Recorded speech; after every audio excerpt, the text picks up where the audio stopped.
안녕하세요. 차트 특공대 구독, 좋아요. 알람 숫자 띠링띠링. 띠링띠링 띠링띠링. 띠링띠링. 아, 오늘 너무 예쁘신데요? 아. 네. 귀엽지 않습니까? 네. 예.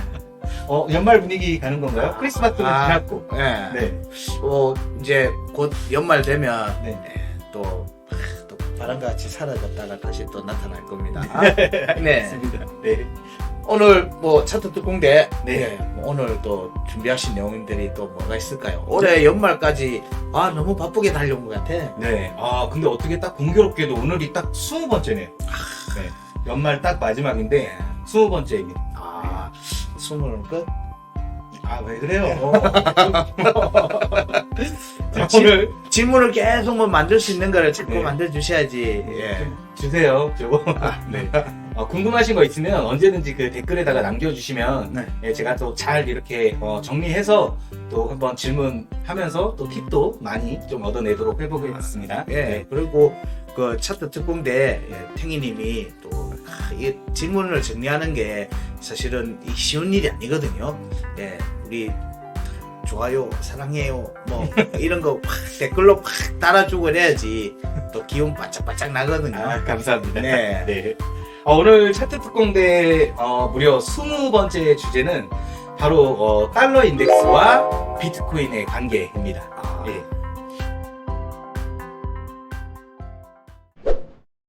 참고로 오늘의 주제는 IM머니에서 케어방 운영하시잖아요. 네네. 그 케어방에 계신 분들, 좀 많은 분들이 네. 이게 많이 궁금하다라고 해서 요청을 주신 내용입니다.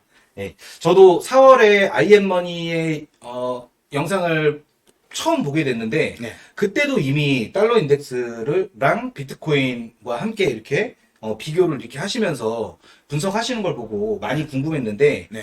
심지어 오늘 오전에도 하셨죠? 네. 달러 인덱스 하셨죠? 예. 그래서 오늘은 달러 인덱스가 뭔지 또 달러 인덱스와 비트코인의 어떤 관계가 있는지를 배워보려고 질문을 준비했습니다. 좋습니다. 예. 사실 이게 달러 인덱스에 대한 부분들을 네. 초기부터 하고, 이게 국내에는 달러 인덱스 한 번씩 뉴스 나온 거 말고는 네. 예, 환율에 대한 내용 얘기, 이게 지대한 영향이 있음에도 불구하고 거의 다루는 경우가 거의 없더라고요. 없었어요. 예, 저도 그리고, 처음 봤어요. 예, 일반적인 주식 방송에서도 그렇고 경제 방송에서도 그냥 환율에 대한 것만 얘기를 하지 이런 부분들 글로벌 경제 시황을 얘기를 하면서 달러 인덱스에 대해서는 오히려 또 크게 다루질 않더라고요. 네. 그래서 이거를 가지고 영어로도 막 번역을 해서 막 올려보고 했는데 외국도 똑같더라. 안 봐.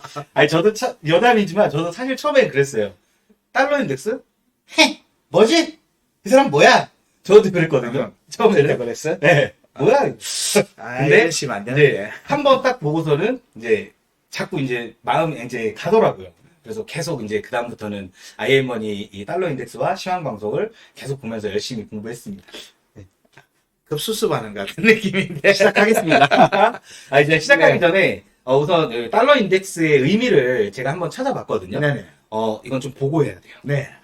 달러 인덱스는 미국 달러의 가치를 다른 주요 통화들과 비교하여 나타내는 지수. 네. 예로 유로, 파운드, 엔, 캐나다 달러 등과 달러와의 국제적인 거래에서의 상대적인 강도를 나타낸다. 네.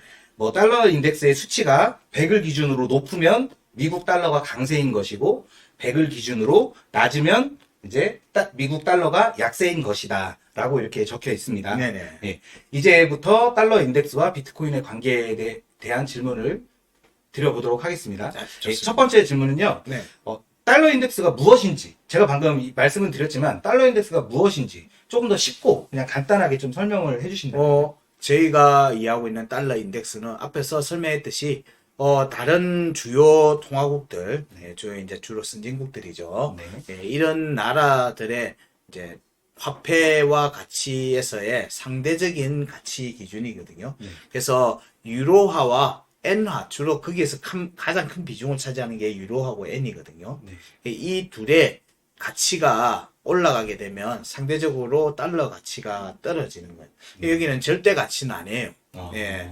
그래서 상대, 상대적으로 어디 쪽으로 이렇게 지금 현재 통화의 많은 힘들이 쏠리고 있는지 네. 이런 부분으로도 확장해서 볼 수 있어요. 우리 암호화폐에서는 사실 이게 이 비슷한 개념이 도미넌스도 있고요. 네. 물론 약간 좀 틀리긴 하지만 상대적인 값을 비교한다는 측면에서는 도미넌스 혹은 비트마켓에서 있는 알트코인과 비트코인의 값의 차이 이런 네. 부분들이 서로 상대 가격적인 측면이에요. 어디로 돈이 쏠리고 있고 어디로 힘이 몰리고 있는지를 좀 직관적으로 보려고 하는 부분인 거예요. 네. 그래서 100 이상이면은 좀 더 강세, 100 이하면은 예, 좀 약세, 상대적인 부분에서 네. 그런 부분들에서 지난 이제 시기하고 이렇게 비교를 해보시면 이게 경제 상황하고 밀접하게 붙어 있는 거예요. 예, 상대적으로 이 트레이더들이 어디 쪽에다가 자산을 배분시켜 가면서 투자를 할 건지를 판단할 때 네. 달러 인덱스가 중요한 일종의 이정표가 되는 셈입니다. 네. 네. 다음 질문부터는 비트코인과 달러 인덱스를 비교해 놓은 차트를 보면서 네네. 네, 질문을 드려볼게요. 네. 예. 여기 있습니다.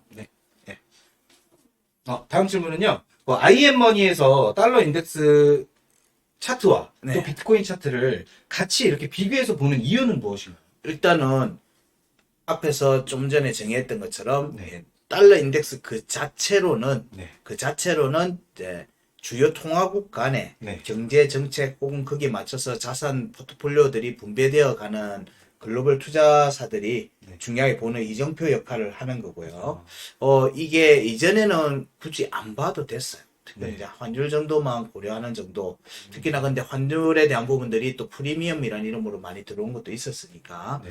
예, 그런 정도만 보면 사실 아무런 이거 부분에 대해서 고려 없이 네. 해도 됐는데 이게 이제 주요 기관들 미국에서의 주요 기관, 서방에서의 주요 기관들, 글로벌 이제 전 세계에 있는 중요 투자사들이 네.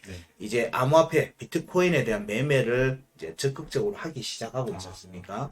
네. 예, 이들이 그러면 뭐 자기가 짤짤이 자기 가지고 있는 용돈 갖고 투자하는 게 아니거든요. 네.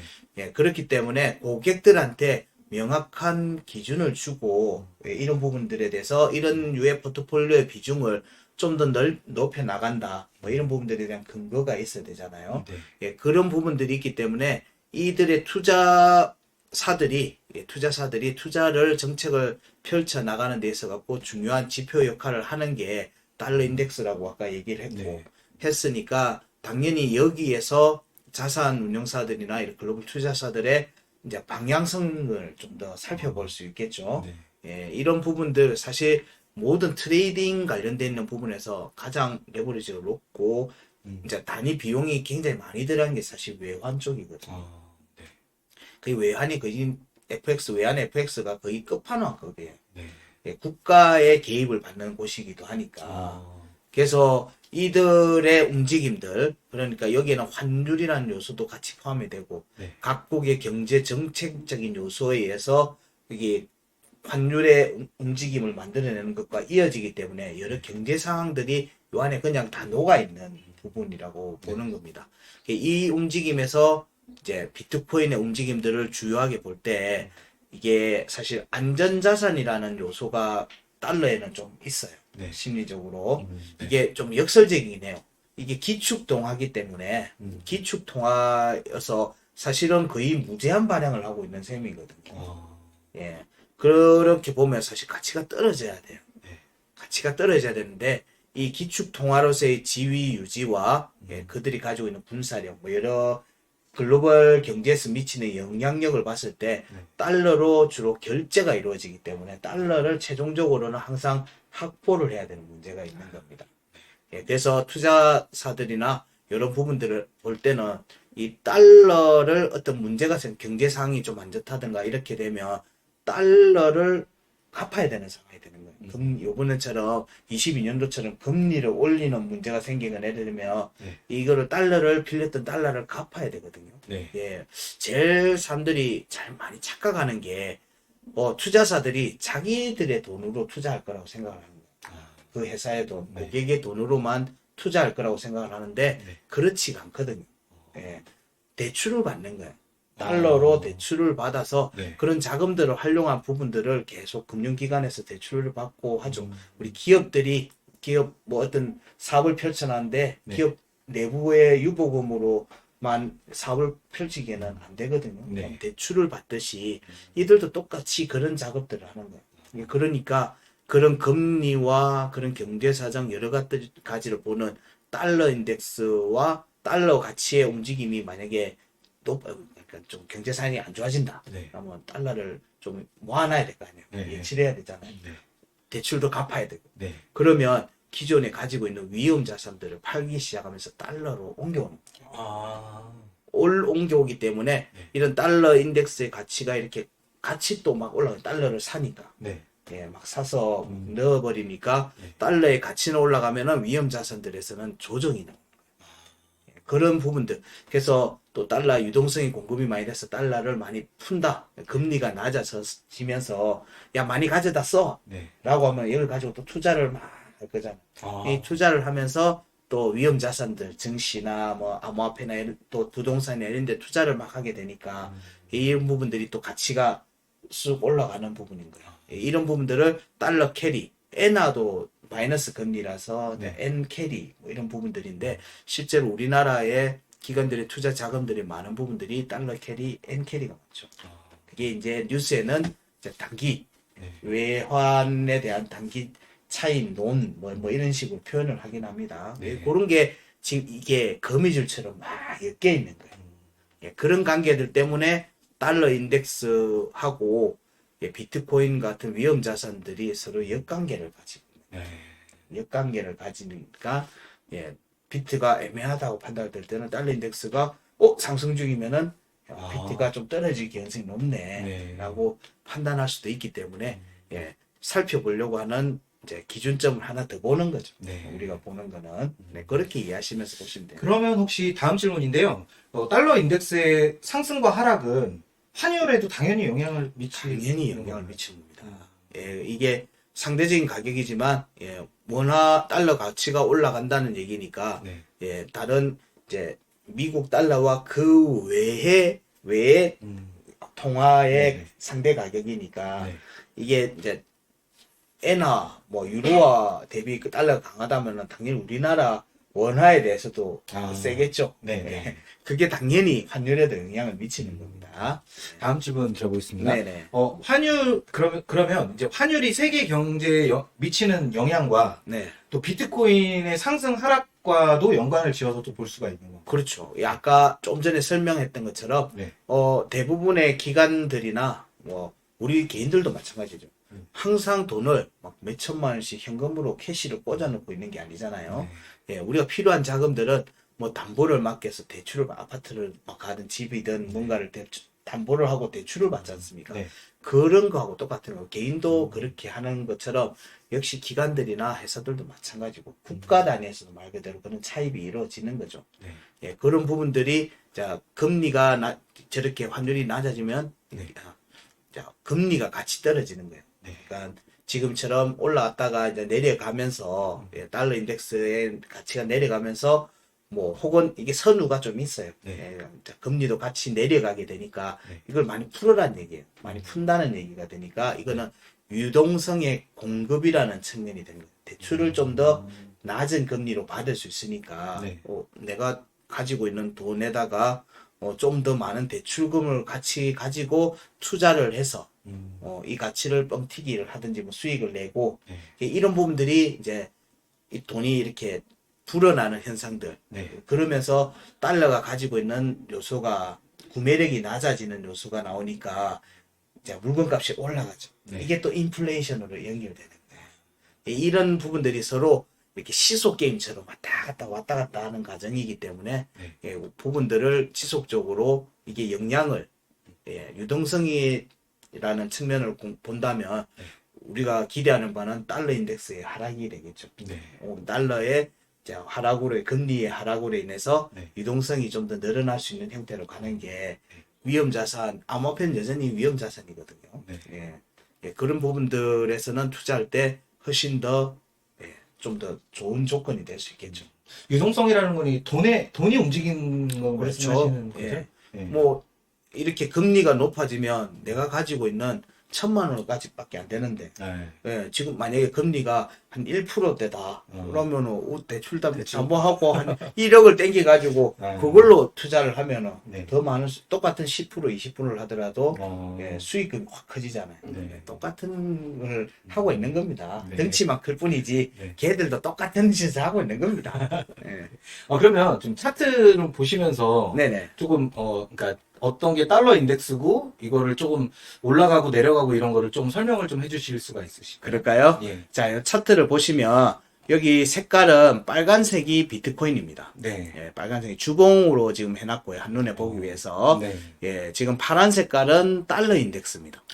그러니까 여기 전체를 지금 보면은 이런 크로스가 발생을 했죠. 네. 예, 지금도 그래 지금 보면 뭐가 나왔어요? 크로스. 크로스가 나오고 있죠. 여기도 보면 크로스가 나와 있고 아. 이렇게 대충 보면은 딱 정확하게 맞추지는 못하겠지만 네. 예, 기간 대비 크로스가 발생을 할 때 네. 이게 내려가면서 위로 올라가고 저금리를 이렇게 달러 인덱스가 예, 밑에서 있는 동안에 네. 이렇게 비트코인에서는 아. 강한 움직임, 이게 21년도 움직임입니다. 아. 근데 여기서 보면 상승은 여기서부터 났죠. 네. 예, 상승은 이때부터 나는데 이때가 우리가 잘 알고 있는 20년 3월 네. 예, 코로나 네. 예, 코로나 사태 때 이후에 예, 이게 달러 인덱스가 강하게 확 떨어졌다가 네. 예, 강하게 급등을 하게 되죠. 예, 급등을 하게 난 뒤에 이제 유동성 공급이 나서게 되지 않습니까? 네. 예, 그러면서 유동성이 공급된다는 얘기는 뭐 미국 내뿐만 아니라 글로벌하게 달러가 막 풀리는 거예요. 네. 어마어마한 달러가 풀리면서 시장에 돈이 많아진다. 예, 그 가치가 떨어지는 거예요, 지금. 아. 예, 그 가치가 이렇게 상대적 가치로서 떨어지고 가는 과정에 네. 이런 자금들이 이런 위험 자산들에 들어가면서 음. 증시에도 들어가고 부동산에도 들어가고 네. 이렇게 암호화폐에도 들어가면서 자 이렇게 바닥을 찍으러 갈 때부터 강하게 가죠. 네. 이런 순서 여기 확 떨어졌는데 여기를 안 왔다는 얘기는 예. 이때 당시에 이 상승 이 하락폭을 네. 가져갔던 다른 종목들이 있을 거라는 거예요. 네.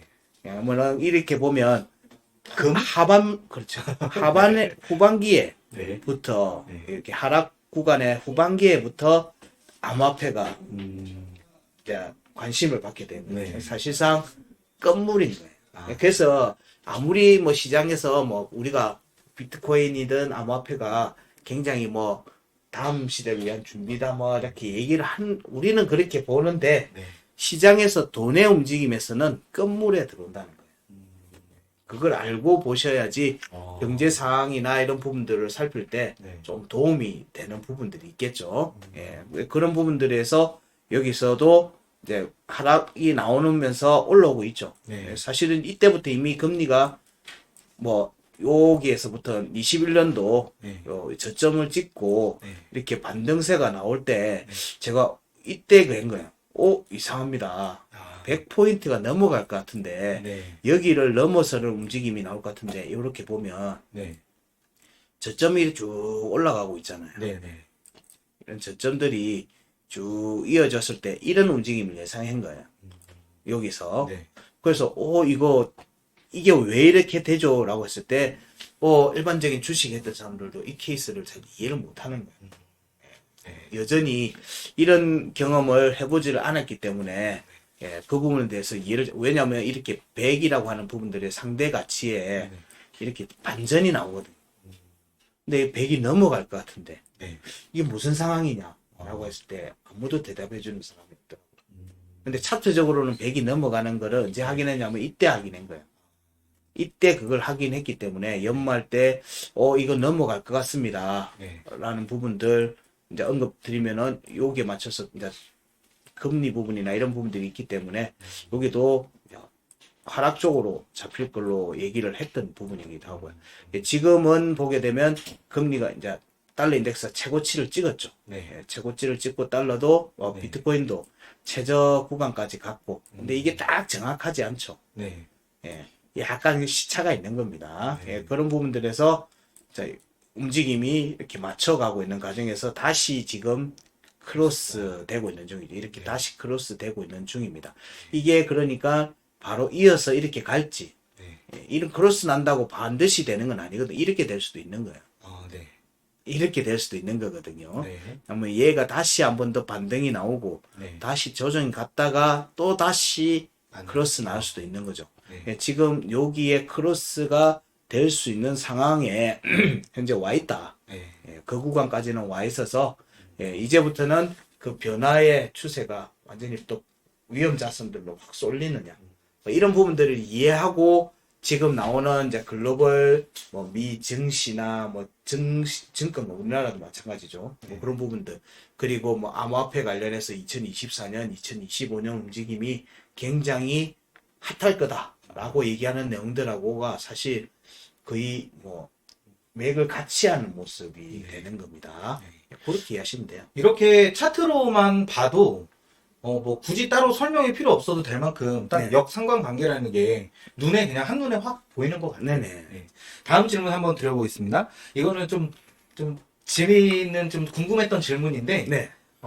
디지털 금이라고 불리는 그 비트코인과 네. 실제 금의 관계도 네. 어떻게 볼 수 있을까요? 제가 그래서 체크를 해놔 봤습니다. 아, 네. 예, 여기 보면 이제 달러 인덱스를 꺼보고, 네. 예, 금은 노란 색깔로 표시를 역시. 해봤습니다. 예, 오늘 또 금은 또. 순금인가요? 24K입니다. 24K. 네, 99.9. 예, 예, 이렇게 보니까, 네. 일반적으로, 예, 금이라고 하는 요소는 원자재로서의 금은 산업, 원자재로도 쓰이지만, 네. 일단 위험 시기에 이제 재산을 보호하는 안전자산 용도로도 많이 쓰잖아요. 네. 예, 그래서 경제 위기나 이런 상황에 있을 때도 역시 뭐 금의 소요가 막 발생을 합니다. 네. 예, 그런 관점에서 보면 여기에 달러 인덱스를 같이 한번 켜서 보면요. 네. 예, 이때에 똑같죠. 이때 아까 코로나 네. 사태 타고 했잖아요. 네. 이때 이미 이전에 요런 움직임들이 나오고 있었죠. 예, 있었고 같이 안 하겠다는 걸 봐야 되는 거예요. 여기 보면 이때 충격, 이때의 충격, 네. 코로나 빔 사태로 인한 충격 때는 네. 금 역시 마찬가지라는 거예요. 아. 저희가 계속 이제 매크로 데이터를 얘기를 할 때, 네. 그걸 드릴 때, 이게 어떤, 우리 이제 크라이시스라 해서 이 좀 문제가 되는 부분이 좀 폭발하거나 네. 안 좋은 사태가 벌어지게 되면, 예, 이게 요걸 사야지 하는 존재도 있겠지만은, 네. 예, 일단은 바로 내 눈앞에 있는 것부터 해결하려고 하는 부분들이 좀 많아요. 그래서, 여기도 보면 그런 부분들에서는 다 같이 떨어지는 거예요. 네. 달러도 떨어지고, 금도 떨어지고, 비트코인도 떨어지고, 다 떨어진 거예요. 예, 심지어 이때는 유가도 떨어졌죠. 네.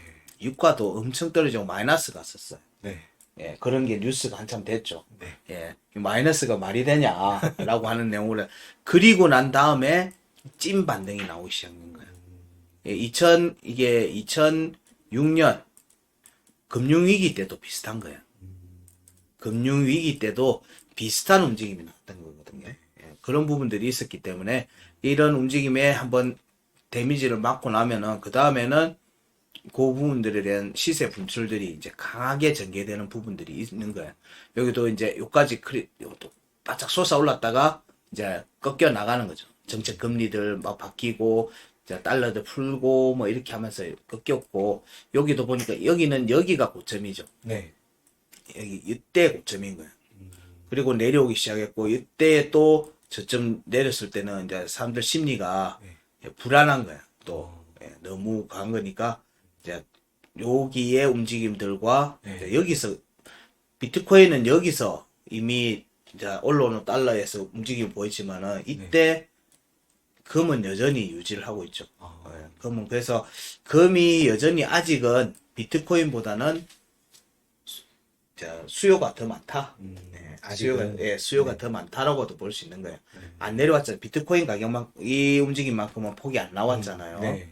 예, 어쨌든 좀 더 안정적이다라고 볼 수 좀 있겠네요. 예, 뭐 전체 크기로 보면은 좀 다르게 나올 수도 있겠지만은 어쨌든 지금 현재의 움직임으로 보게 되면 여기 가격 대비로 봤을 때는 요거랑 약간 갭들이 있죠. 예, 그러니까 비트코인이 오를 때는 얘가 꺾였고요. 네. 예, 꺾였고 전체 흐름을 봤을 때는 달러 인덱스가 내려갔을 때 얘도 같이 올라갔지만 이 패턴은 같다는 거예요. 달러 인덱스의 하락과 네. 금이라고 디지털 금, 비트코인이라고 하는 네. 부분들 뭐 일반 금 다 이 패턴은 다 동일한데 아, 예, 이 패턴은 크게 바뀐 게 없죠. 네. 그런데 자 여기 안에서도 보면 비트코인을 금으로 갔다가 비트코인으로 갔다가 금으로 갔다가 비트코인으로 갔다가 이 움직임이 연속된 거예요. 같이 동반 하락했다가 지금 또 동반 상승을 하고 있는 중이에요. 여기는 또 내려갔을 때 얘는 또 올라가기도 되고. 네. 예. 그래서 지금 현재 지금 금 같은 경우에는 여기에 고점대 공략이 지금 전개되고 있는 중이거든요. 네. 예. 그래서 저기 올라가게 되면은 얘는 또 확 올라갈 수 있는 여지가 있는 상태이기 때문에 이런 데 하고 나면 눌림이 나오고 이 눌림이 대충 여기서 지지를 받아야 되거든요. 네. 이쯤에서 지지를 받는지가 또 나와야 되는 움직임이 있기 때문에 요 움직임이 저는 이제 요렇게 갔다가 이렇게 가지 않겠는가 정도 뭐 이런 움직임 정도는 생각은 해보고는 있어요. 네. 근데 이거는 뭐 이거는 예상하고 상관없어요. 이거는 대응의 영역이기 때문에 아. 왜냐하면 제가 금을 사서 가격을 올릴 수 없고 제가 비트코인 사서 가격을 올릴 수도 없고 예, 이런 나오는 내용에 맞춰서 네. 거기에 맞춰서 우리는 대응의 논리로 접근을 해야 되는데 네. 비트코인만 봐갖고 대응을 하기에는 상대가 없잖아요. 대응을 한다는 건 상대가 있어야 되는데 네. 예, 그런 관점에서 예, 금도 보고 달러 인덱스도 보고 네. 이러면서 우리가 보는 비트코인의 움직임의 시나리오가 이렇게 가는 게 맞는지를 계속 점검하고 네. 검증을 해보는 거예요. 그러니까 돈의 움직임은 이게 어디로 가는지를 파악하는 게 중요한 거 그렇죠. 같네요. 예. 네. 결국엔 돈이니까. 그렇죠. 그게 다 돈인 거니까. 이게 다 안 보이는 네. 예, 모니터 너머의 사람들의 움직임이니까 네. 이거는 결국 내가 예상한 대로 가는 게 중요한 게 아니고 네. 예, 이런 움직임들의 큰 추세가 만들어지고 있는지 여부를 네. 먼저 파악하려고 하는 게 오히려 좀 더 그 추세가 만들어지면 사실 그건 우리가 운동 에너지인 관성하고 같은 거기 때문에 네. 이게 웬만큼 이게 꺾여 나가려고 하면은 다시 바뀌려고 하면 엄청난 충격이 가야 된다는 얘기예요. 예. 그래서 이게 갑자기 저렇게 확 꺾여버린다. 위에서 아래로 꺾여버린다. 아니면 밑에서 위로 확 올라간다. 이 움직임이 나오려고 하면은 굉장히 큰 데미지가 터져야 되는 그런 걸 줄 만한 네. 예, 그런 게 지금 현재 이런 경제 부분들에 인해서 네. 사실 지금 현재 계속 꾸준히 얘기되고 있는 게 신용경색이 얘기가 계속 되고 있는 거예요. 대출금이 계속 쌓이고 있죠. 쌓이고 있다. 예, 대출금이 쌓이는 것뿐만 아니라 연체가 계속 쌓이는 거예요. 개인뿐만 아니라 이제 일반 회사들도 예, 그런 부분들이 이게 문제가 터지면 예, 2006년에 금융위기 때처럼 네. 뭐 그런 류의 위기가 올 수도 있다. 예, 그래서 이제 좀 선제적으로 싹 바뀌어 가려고 하는 부분들이 좀 있는 거죠. 이제 마지막 질문 한번 드려보겠습니다. 네네. 미 연준의 금리 하락은 네. 달러 인덱스와 비트코인에 어떤 영향을 좀 미칠까요? 좀 전에 얘기했던 내용들에도 좀 일부가 포함이 되어 있는데, 네.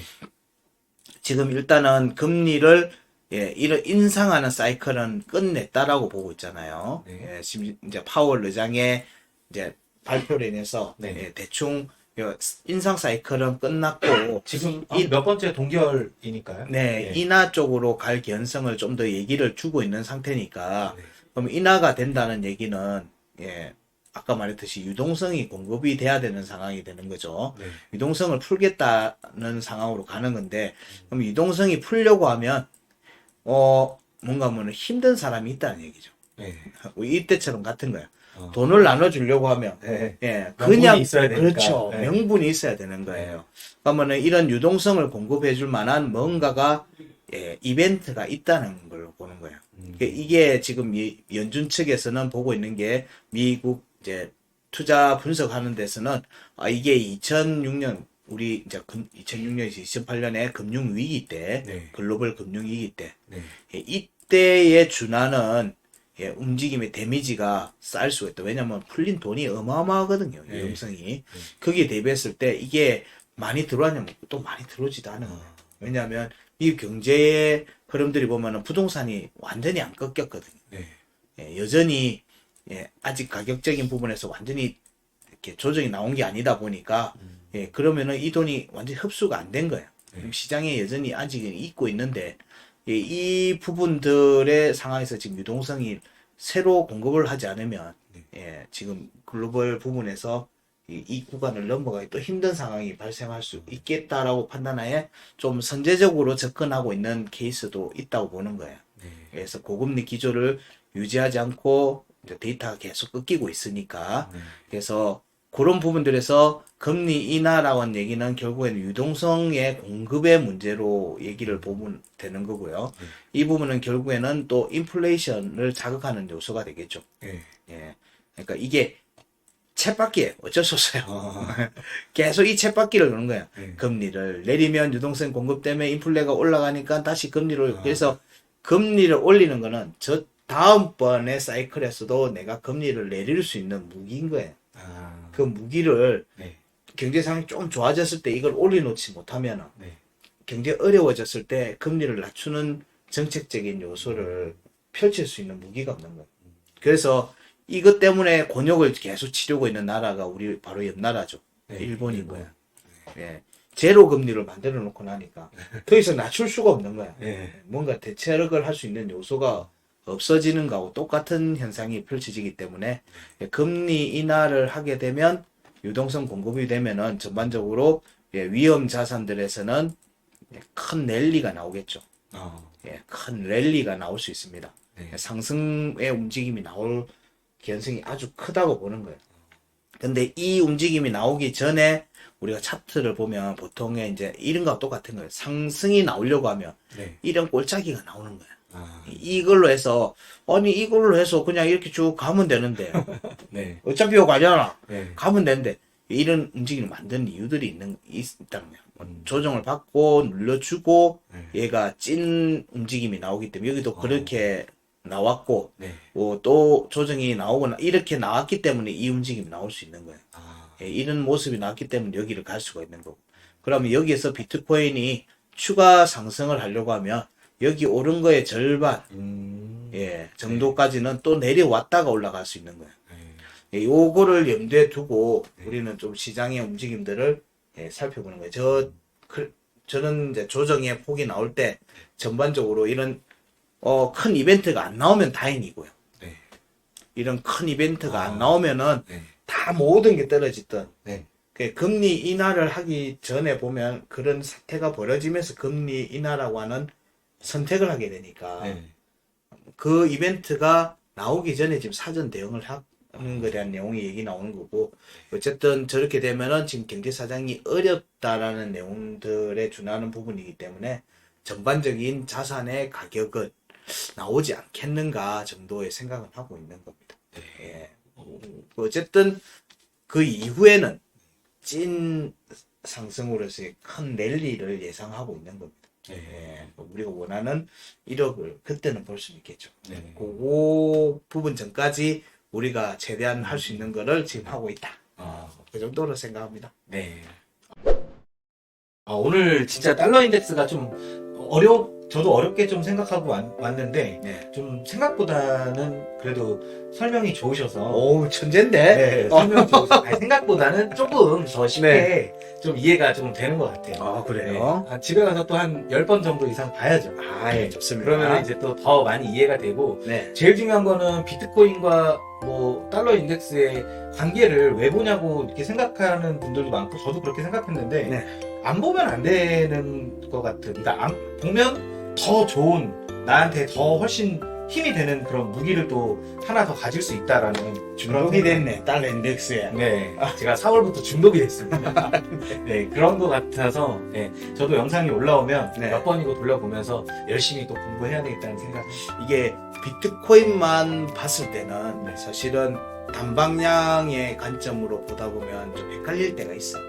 추세가 반겨갈 때는 헷갈릴 수가 있는데 이때 조금이라도 어떤 방향성이 나오는 반대되는 그 자산군이 있으면 달러 인덱스가 거기에 준하는 부분이니까 달러 인덱스에서 반등세가 나오는 모습으로 차트를 만들어 놨다 이러면 반대되는 비트코인에서는 먼 이벤트가 나오든 꺾이는 거예요. 그런 부분들이 있으니까 이 두 개를 해서 상호 계속 비교를 하면서 저희들이 시황 체크를 해드리고 있으니까 이런 부분들은 분명히 전체 시장, 뭐 1년 단위의 전체 시장을 보는 관점에서는 분명히 도움이 될 걸로 봅니다. 감사합니다. 네네. 아우, 오늘 준비한 내용들, 와, 네. 연말까지 진짜 그 올해 20회 진짜 빡시게 달려왔습니다. 아, 아유, 저도 수고하셨습니다. 수고하셨습니다. 네. 새해 복 많이 아, 받으세요. 새해 복 많이 받으시고요. 네, 네. 어쨌든 그 우리 첫 번째 시작할 때부터 네. 이 내용들을 했을 때 사람들이 많이 볼까라고 했는데 네. 어쨌든 뭐 최근 들어서 보면 도움이 조금씩은 되고 있는 네. 댓글들이 요즘 네. 진짜 도움 많이 된다고 해주셔서 진짜 힘냅니다. 힘 진짜 많이 납니다. 구독, 좋아요. 알람 설정 띠릭띠릭. 네. 갑자기.